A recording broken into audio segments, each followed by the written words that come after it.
Good evening, you ghost schools, goblins, and sexy female vampires. Welcome to Horror Spectacular.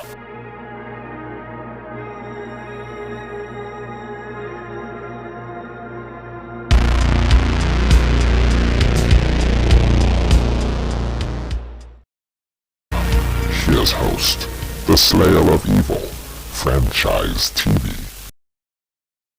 Since the failure of 2017's The Mummy, Tom Cruise has been on the rebound with Top Gun, the second one, and 2 Mission Impossible films, sequels. All 3 were a success at the box office. Thought I'd mention that. But Universal, on the other hand, is slowly piecing together several successful Universal classic monster films. Since that debacle of 2017, there's been The Invisible Man, most people like that, Renfield, received mixed reactions. The Last Voyage of the Demeter, kind of the same. I call it dry chicken without seasoning.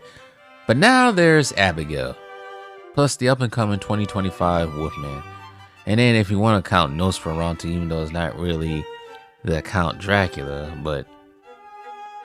and it's also being released under Universal's other imprint, Focus Features, but I guess you can add it to that list if you want. And let's not forget about the classic monsters having their own designated land called the Dark Universe at the new Universal Epic Universe down in Florida, opening May 22nd of next year.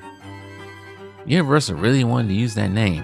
They really wanted to use that name, Dark Universe. Ooh, it's creepy, I guess. But for a little background on Abigail, let's ride the DeLorean time machine back to 1936.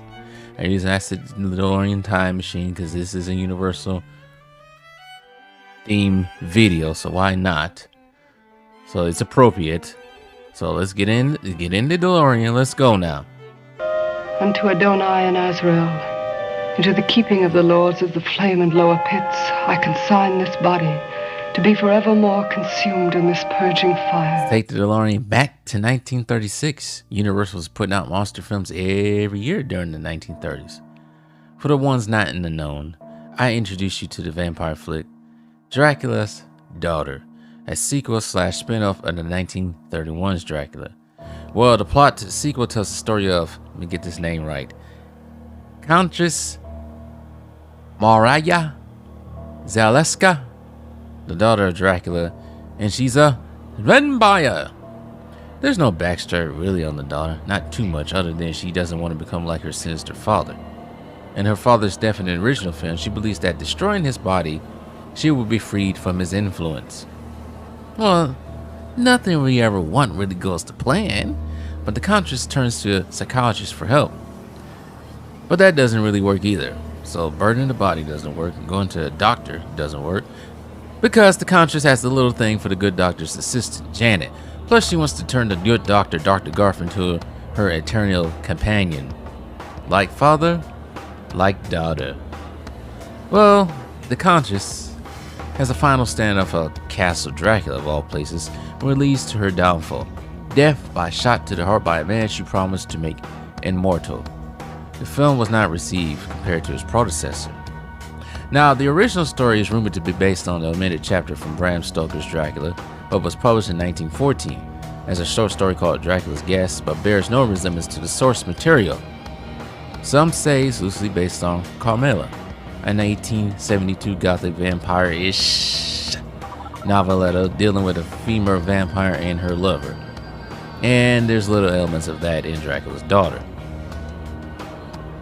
But let's bring the story of Dracula's Daughter to the modern day, except Abigail bears no resemblance to the 1936 film. Abigail is a heist film with the daughter of Dracula, home alone, you could say. And originally this film was going to be called Dracula's Daughter too. Heh. Now Abigail deals with a bunch of deviant kidnappers who kidnap a child from her ballet class, demanding 50 G's, 50 bones, 50 million for her release from her wealthy father, powerful underworld figure as well.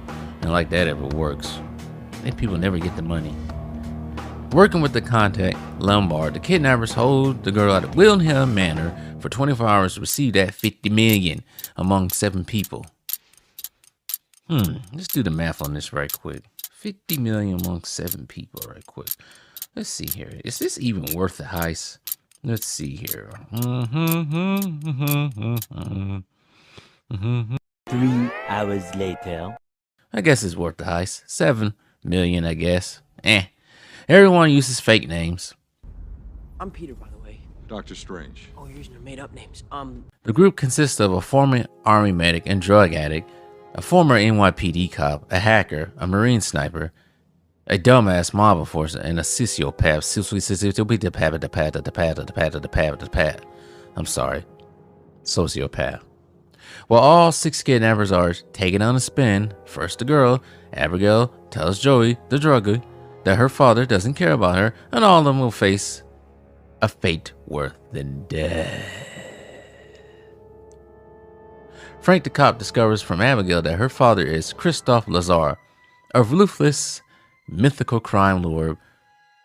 But one by one, starting with the sociopath, he's beheaded by an unseen force. The group suspect Lazar's enforcer is behind the death, so the remaining, 5, try to flee, but the house is on lockdown, boarded up.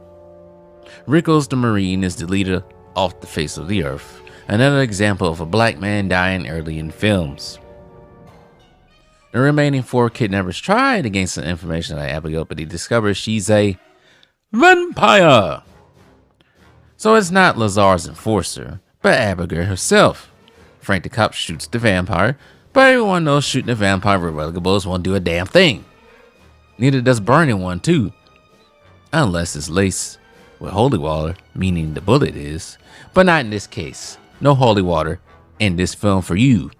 Well, the kidnappers try the next trick in the book. Garlic, crucifix, and other tricks that don't work with her. She's so much powerful than these dweebs, thinking they Van Helsing.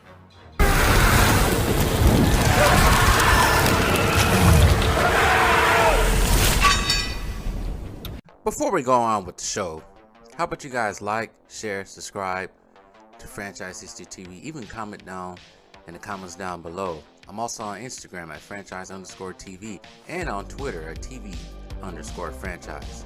I also have 2 other channels if you guys are interested: Lone Wolf Adventure TV and Franchise 2 Sports. So yeah, subscribe to those 3 channels, and also like, share, subscribe on all 3 of them. I say subscribe 3 times. I'm done. Bye. Well, using a cross didn't work for Van Helsing either. Eventually, they are able to incapacitate her with a tranquilizer and imprison her again. All of this after she bites the hacker, Sammy. Kidnappers learn that girl is ancient.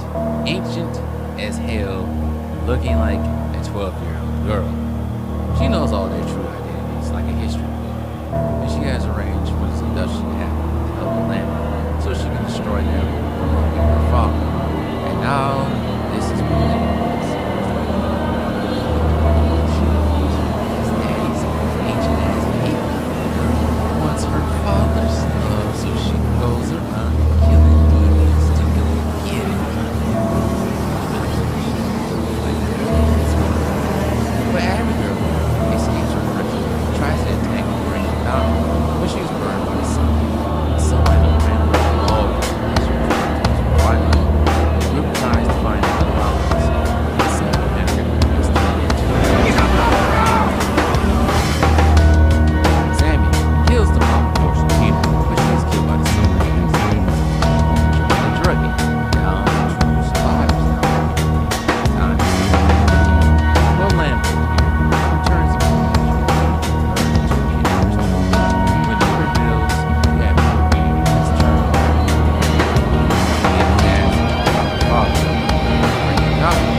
a long fucking time to learn how to do all the cool shit. I'm guessing time is the manual here. Oh, I don't know. There's no vampire manual. It never was. Girl tells Joey the druggie to get out and dodge, and once in her deviant life, take care of her son. But this one little tiny itsy bitsy problem that Joey the druggie did not fully get. I triggered it 35 minutes ago. Her father, Abigail's father, aka Adrian Bain from Watchmen, arrives on the scene, pissed off, threatens Joey's life, but Abigail comes to the defense of Joey, saying that she's been there for her, unlike his father himself. There, challenge Eddie.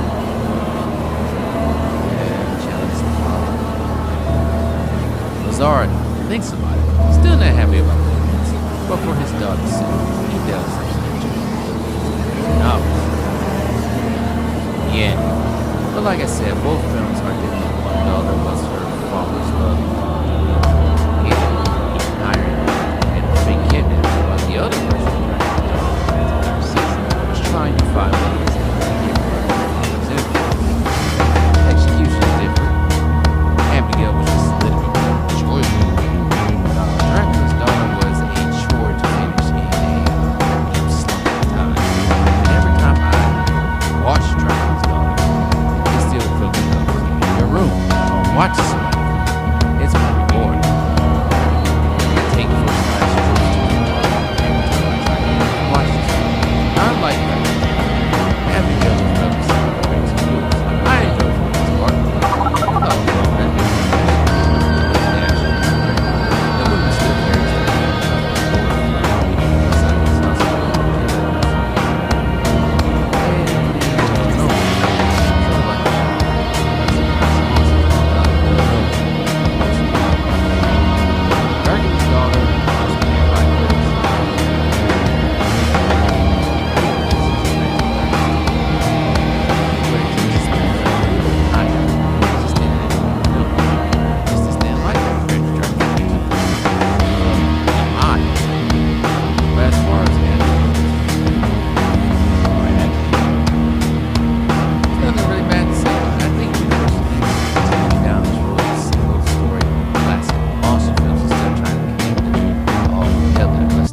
competent writers to create a universe, or not a multi-universe, a shared universe where everything makes sense and it's not all mashed up and stupid and dumb.